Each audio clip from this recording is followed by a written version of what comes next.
O Canadá era assim esta espécie de terra prometida para os portugueses, né? Era quase um paraíso e como tudo, como tudo na vida, né? Aquele jardim do Éden foi destruído.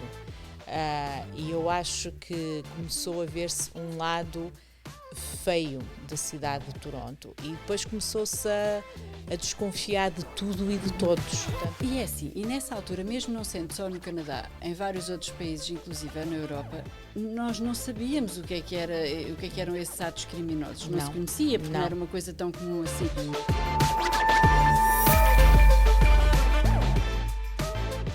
Este episódio tem o apoio de Creative 7, a empresa de marketing que faz o seu negócio brilhar.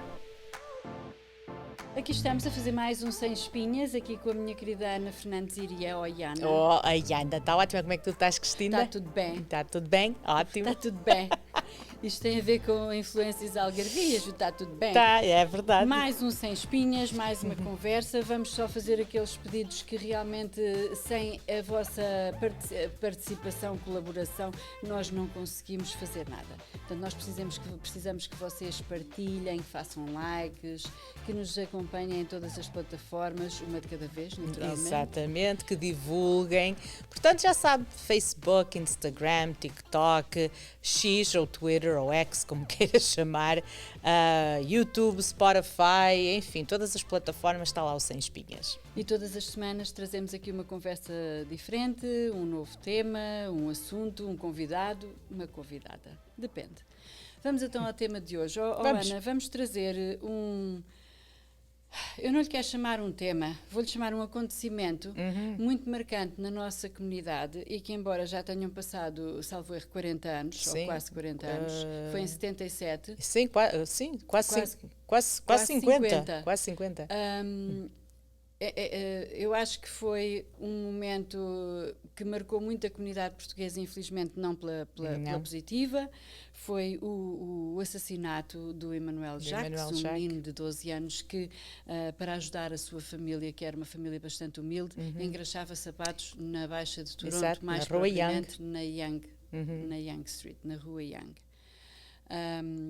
Eu sou sincera, eu como cheguei há pouco tempo acabei por ter conhecimento desta história quando às vezes faço pesquisas de acontecimentos aqui na cidade de Toronto, também para me enquadrar um pouquinho mais na cidade, gosto de saber como é que foi a cidade antes de eu chegar e por acaso não sei exatamente como apareceu-me este acontecimento. E que está muito bem documentado, muito pesquisado e, aliás, académicos, sobretudo na nossa comunidade, consideram-no o acontecimento que deu voz à comunidade portuguesa e que realmente fez com que a comunidade tivesse não só presença, mas se afirmasse em Toronto, porque começou a exigir justiça, a pedir justiça. Eu tinha 4 anos, mais ou menos, quando isso aconteceu, portanto não me lembro de nada, mas eu lembro-me do meu pai sempre falar nesse evento. E houve uma marcha quando se deu o assassinato, quando descobriram a forma como tudo aconteceu. Eu li algures até em todos os jornais canadianos que estavam cerca de 15 mil pessoas em frente ao Seriol. Exato, houve um movimento organizado por algumas pessoas da comunidade que se tornaram líderes naquela altura e que foi, portanto, houve uma marcha até à praça, a Nathan Phillips Square. E sim, vários milhares de pessoas que participaram. Eu sei que o meu pai fez parte dessa marcha e foi algo que a exigir justiça e para colocar as coisas assim em contexto, a Yonge Street era uma rua muito problemática, não era nada do que é hoje, que é um centro turístico, já lá havia o Eaton Center, claro. Eu acho que está quase a voltar a esse infelizmente, sim. Acho que havia muitos cinemas de filmes para adultos, casas exato, casas noturnas, etc. Portanto, era um ambiente, na altura comparava-se muito àquelas cidades asiáticas do Vietnã, etc., em que era à noite, a noite é que era, mas era uma noite que se vivia de dia também, portanto era uma rua. Eu lembro-me mais tarde, em 88, quando regressei para o Canadá, uma das coisas que o meu pai e a minha mãe me disseram foi: nunca vais para a Queen, nunca vais para a Yonge, porque não são ruas a evitar, né?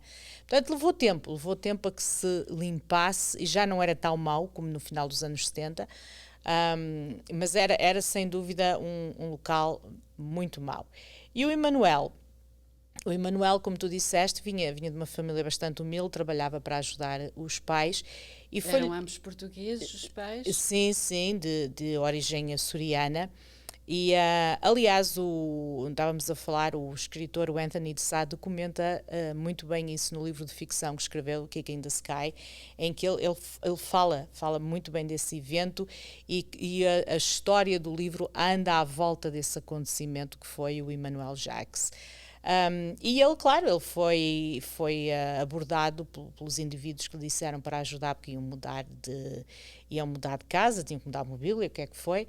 Pronto, e o desfecho. E pagavam não sei quanto. E que era muito bom, aparentemente. Porque eu acredito que nessa altura também não se sentia propriamente insegurança na cidade. Não.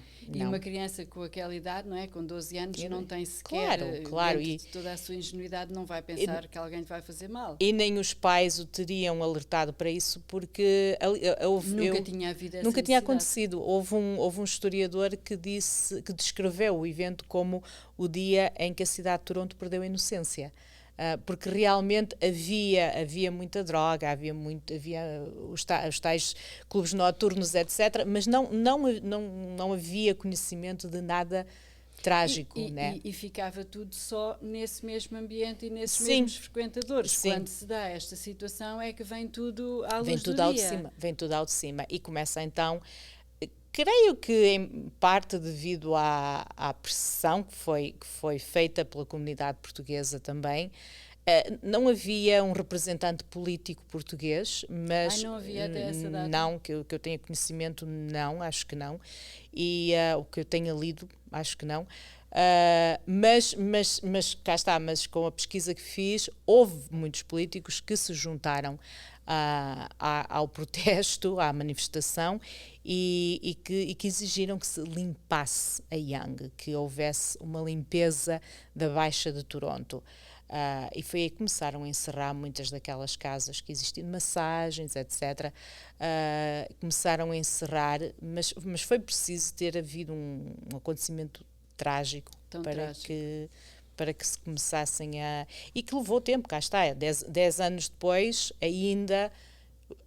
E eu não sei se seria tão mau já na altura, mas se calhar ainda estava aquela memória muito viva na memória dos portugueses, né? De não vais para a Yonge, não vais para a Queen, podes andar por aqui, mas evita. Sabes, eu acho, né? Que li, penso que não estou enganada, que o Emmanuel Jacques tinha um irmão mais velho, com pouca diferença, e que lhe perguntou se podia ir ajudar esses seres abomináveis. E o irmão foi telefonar para casa.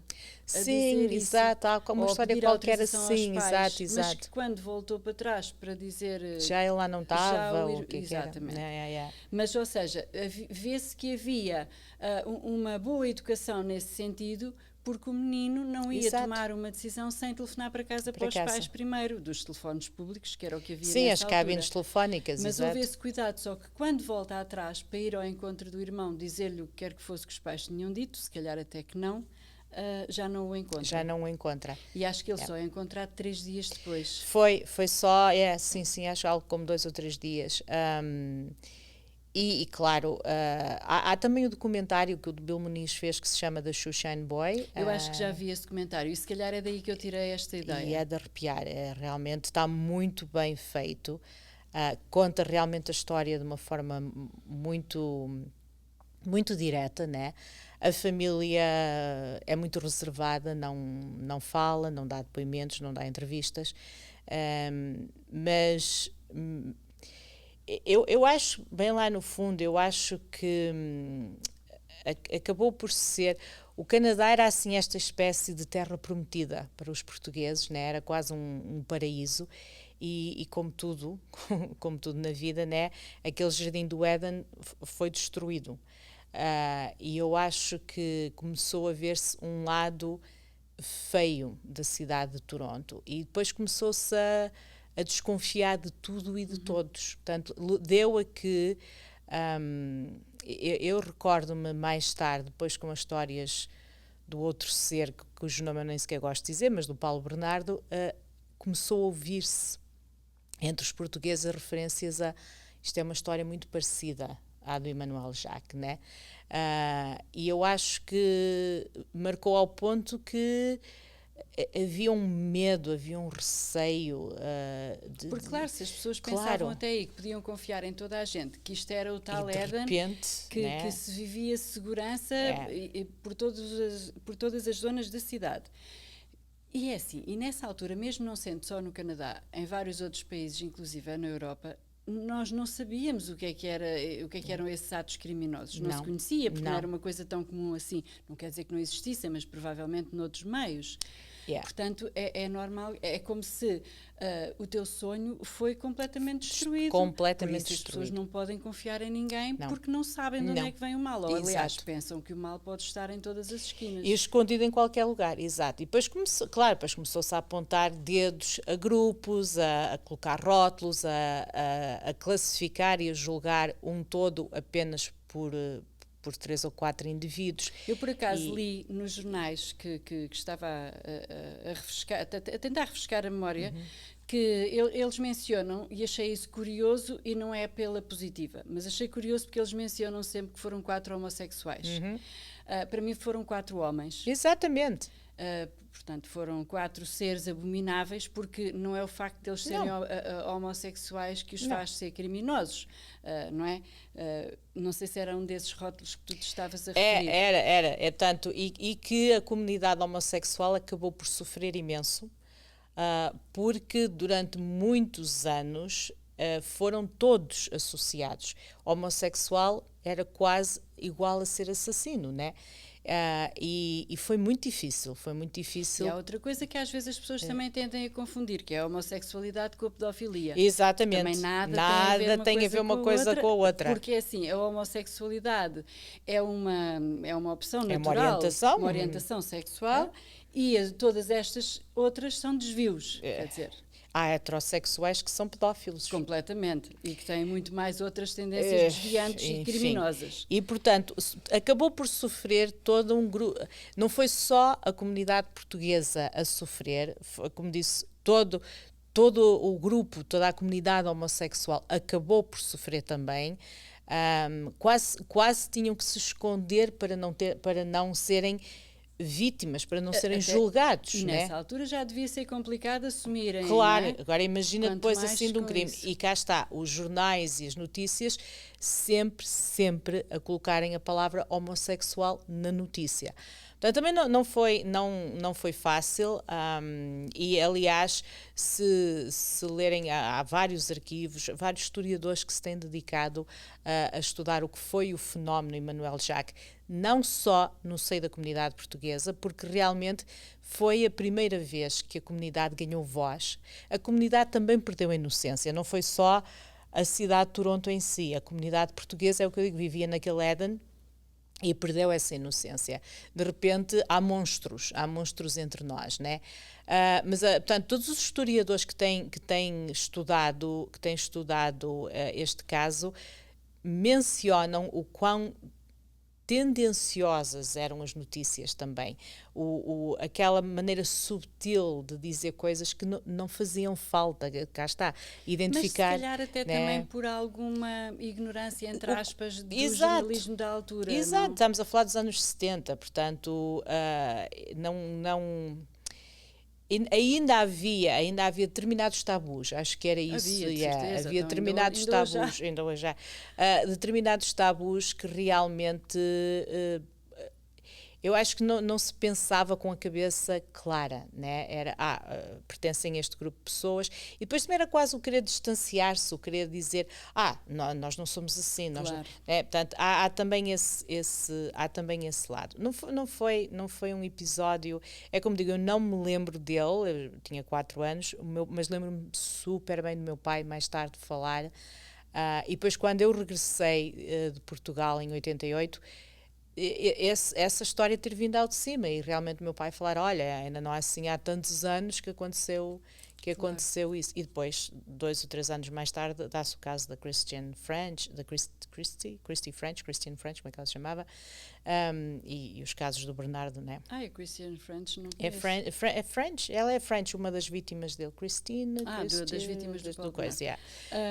Mas olha, sabes, eu acho que com este acontecimento do Emmanuel Jacques, eu acho que toda a comunidade portuguesa ficou em luto. Sim, acredito que depois desse luto catapultou para a população inteira, porque foi um crime bárbaro. E antes de continuar, eu queria desde já dizer que se alguém da família, todas as pessoas que se lembram deste caso, nós estamos a falar da forma mais respeitosa possível e estamos a falá-lo porque estes casos não podem ser esquecidos. Não. Têm que estar sempre presentes na nossa memória para que não se repitam. E ao mesmo tempo é fazer justiça à memória do menino. Claro que sim. Eu acho que nós, quando partimos, não devemos ficar esquecidos. Eu acredito muito em energias e acho que a maneira de sermos imortais e de permanecermos, se sofremos e se passamos por aqui, se algo nos aconteceu, acho que temos a obrigação de manter a memória dessa pessoa viva, sobretudo quando a vida termina de uma forma tão trágica, né? Esquecer, não falar, acho que não era fazer justiça à memória desse menino. Até porque quando isto acontece, acho que é uma forma de mostrarmos que a vida desta pessoa não foi em vão, não desaparece naquele momento. Exatamente. Portanto, ela ficará e permanecerá sempre na nossa memória, nas nossas histórias, e é sempre com muita dignidade que trazemos os seus nomes a público. Eu ia-te agora perguntar, o Paulo Bernardo era de origem portuguesa? Não, pois não. Acho que não. Tem um nome tão comum. Tem um nome muito comum, mas acho que não. Acho que não. Não sei qual é a origem, mas acho que não é português. Esse também foi outro caso aqui na cidade de Toronto, macabro. Esse eu vivi. Deixa-me voltar atrás, que lembrei-me de te perguntar outra coisa, porque eu honestamente não li tudo. Os assassinos abomináveis do Emmanuel Jacques continuam presos? Eu acho que sim, eu acho que foi prisão perpétua. Na altura lembro-me de ter lido qualquer coisa assim. Sem possibilidade de sair ao fim de X anos, como às vezes acontece. Sim. Às vezes há umas perpétuas que podem tentar sair ao fim de 25 anos podem apelar. Não, eu acho que ainda se mantém, não tenho bem a certeza, mas acho que eles ainda se mantêm. E eles eram canadianos ou eram de origem, eram imigrantes? Não, acho que eram todos canadianos, salvo erro. Até os nomes eram, agora não me recordo, mas sim, acho que eram todos canadianos. Bem, também não estou a tentar rotular ninguém, era só não, mas acho que eu lembro-me na altura, quando li o livro Kick in the Sky, lembro-me de ir fazer uma determinada pesquisa, cá está, para perceber também melhor o contexto do que estava a ler. Mas sim, eu acho que e o Anthony fez uma pesquisa formidável para o livro. Mas acho que eles eram todos canadianos, salvo erro, sim. Pronto, então espero realmente que eles continuem presos e que apodreçam na prisão a viver os maiores terrores da vida deles, que não haja nenhum segundo da vida deles que não se lembrem das atrocidades que fizeram. Só o que eu lhes desejo. Também eu. O Paulo Bernardo foi outro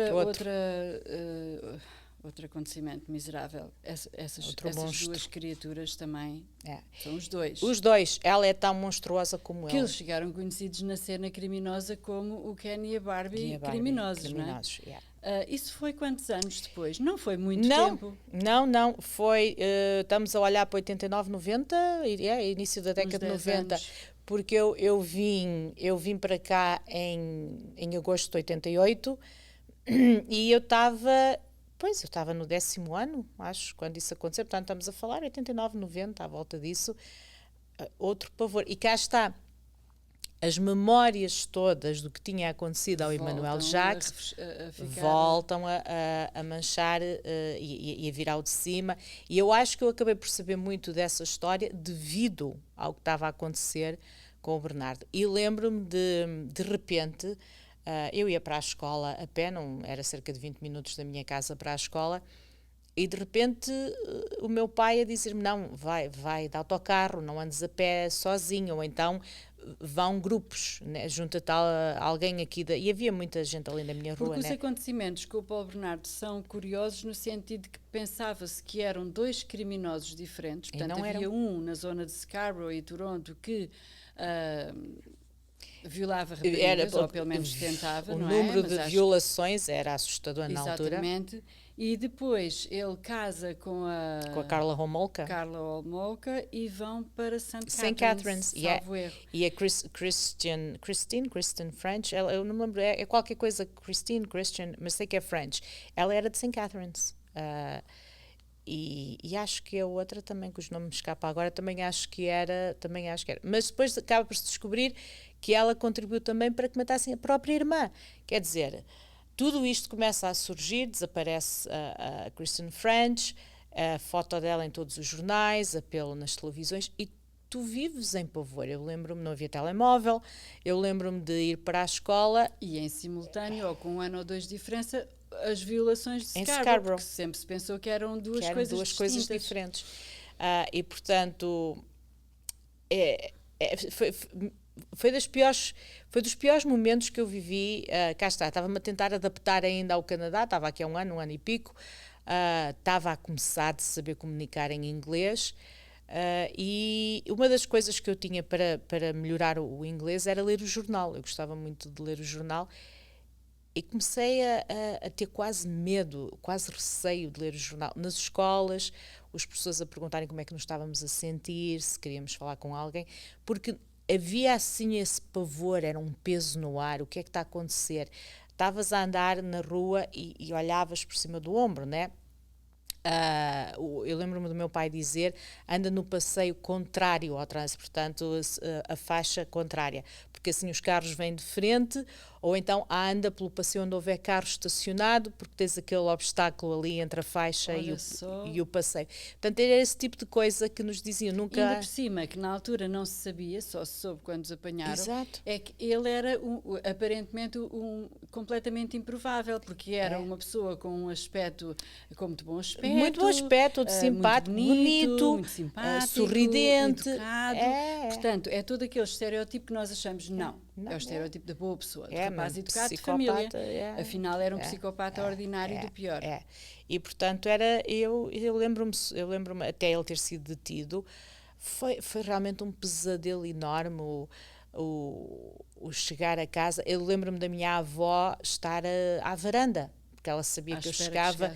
Eu chegava à casa entre as 3h30 e as 4h, e ela estava ali à varanda à espera que eu chegasse. Não foram momentos fáceis, e cá está, era um grande pavor, porque o desconhecido, eu acho que o desconhecido é a pior coisa que pode acontecer a um ser humano, viver naquele medo sem saber o que é que está a acontecer, quem é, se estão à tua espera, se é um grupo de pessoas que está a trabalhar, né? E tu vias uma carrinha a aproximar-se, olhavas lá ou apressavas o passo, e era sempre, cá está, andavas sempre em sentido contrário, ou onde houvesse carros estacionados. Terão havido algumas medidas de segurança diferentes na altura? Que eu tenha assim conhecimento, não, mas lembro-me de haver, pelo menos à volta da minha escola, lembro-me de haver muita patrulha policial. Havia uma presença policial nas estradas um bocadinho fora do comum. É a única coisa que eu me lembro, não me lembro assim de mais nada. Que idade é que tinha essa Christian? Eu acho que ela era da minha idade, portanto tinha 15, 16. Já havia o alerta Amber na altura?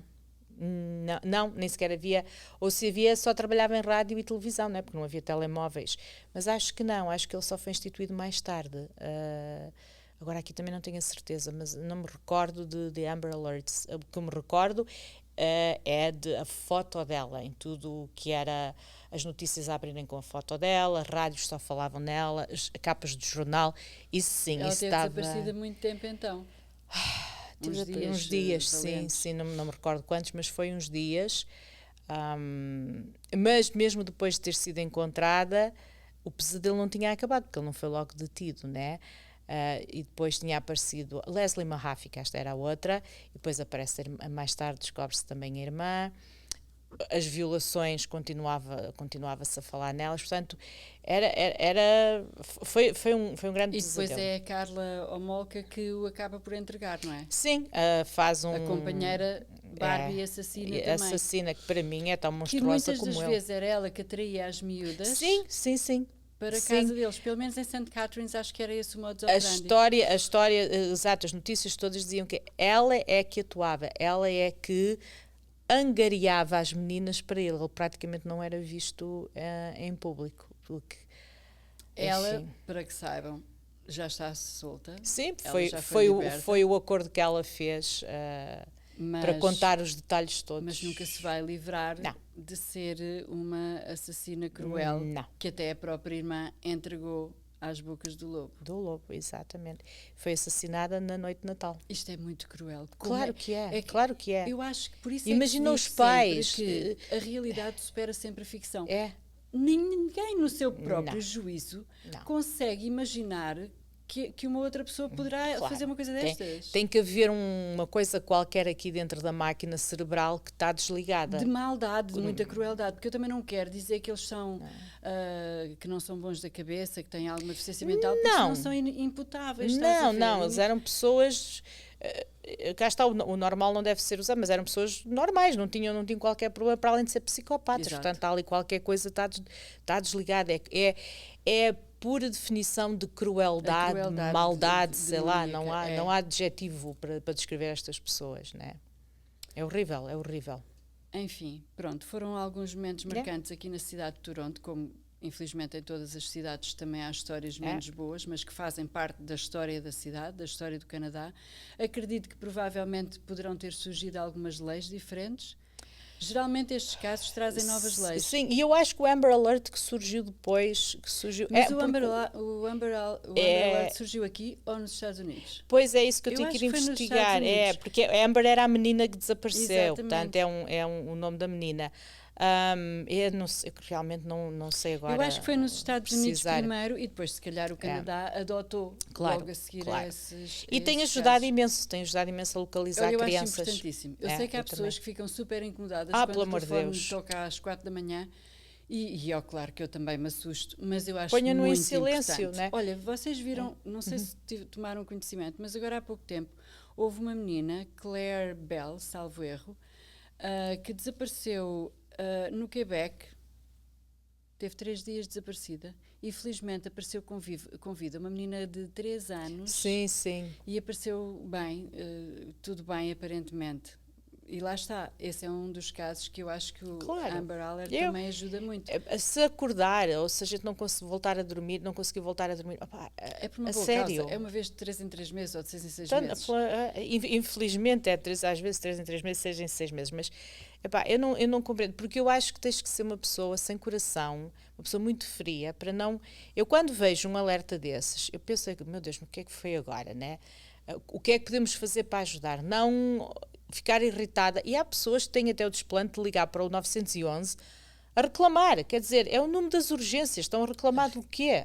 A ocupar uma linha para fazer uma reclamação. Pelo amor de Deus. Quer dizer, enfim. Bem, enfim. Acho que é tópico para outro. Olha, mais uma vez quero reiterar todo o nosso respeito às famílias destas vítimas, mas que quisemos trazer aqui hoje precisamente para não serem esquecidas, como a Ana mencionou muito bem.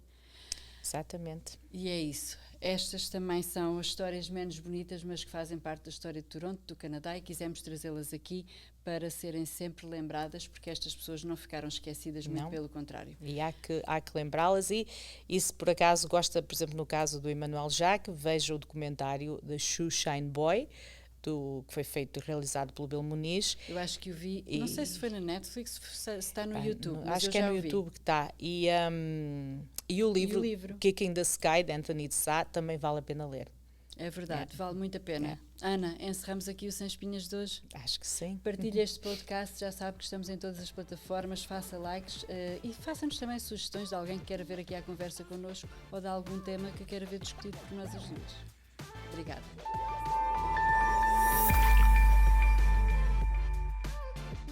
Este episódio tem o apoio de Creative 7, a empresa de marketing que faz o seu negócio brilhar.